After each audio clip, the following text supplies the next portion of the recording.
បាទជំរាបសួរវីដេអូហ្នឹងមកបង្ហាញពីការដូរបតវាមានបតនេះបតចាស់នេះគឺវាខូចអញ្ចឹងទៅគឺជាងគាត់ផ្ញើមកគាត់ថាឲ្យជួយមើលឲ្យបន្តិចអញ្ចឹងខ្ញុំក៏ធ្វើការដូរបតថ្មីទៅបតដែលខ្ញុំដូរហ្នឹងខ្ញុំទិញមកពីថៃហើយវាមានគ្រឿងអេឡិចត្រូនិករបស់វាដែរភ្លើងនេះបើសិនជាយើងសាកភ្លើងក្រហមបាទដល់ពេលទៅពេញភ្លើងខៀវ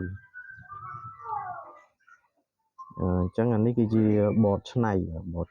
នេះក្រហមភ្លើងវាយើងកំពុងបញ្ចូលហើយដល់ពេលតើយើងបញ្ចូលពេញទៅវាឡើងពណ៌ខៀវបញ្ហារបស់វាបតចាស់វាហ្នឹងគឺដោតភ្លើងទៅវាអត់មានសញ្ញាលោតអត់មានអីហើយបើកម៉ូទ័រក៏វាអត់វិលដែរបាទអញ្ចឹងអានេះគឺយើងដូរហើយយើងបើកទៅគឺវាដំណើរការធម្មតា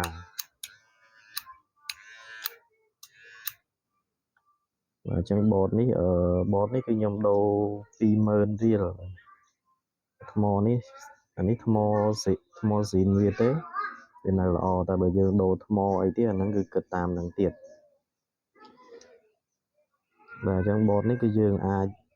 ឆ្នៃទៅហើយយើងធ្វើការបិទការ៉ូវិញបានបិទការ៉ូវិញដល់ពេលថាយើងនេះទុកប្រឡោះទៅនេះដើម្បីសាកឃើញភ្លើងពេលសាកពេញរឿងតែភ្លើងភាគរយភ្លើងអីគឺវាអត់មានទេបាទនេះជាបតធម្មតាហើយ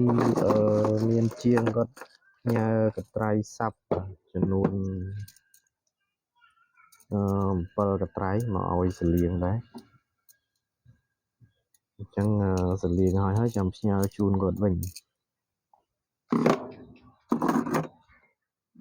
បាទចឹងអរគុណសម្រាប់ការតាមដានហើយបើសិនត្រូវការសំលៀងអីអាចតែតាក់ទងមកខ្ញុំបានហើយទីតាំងរបស់ខ្ញុំហ្នឹងនៅផ្លូវជាតិលេខ3ខាងបូងផ្សារប៉ាងសីខេត្តតាកែវអញ្ចឹងអរគុណសម្រាប់ការតាមដាន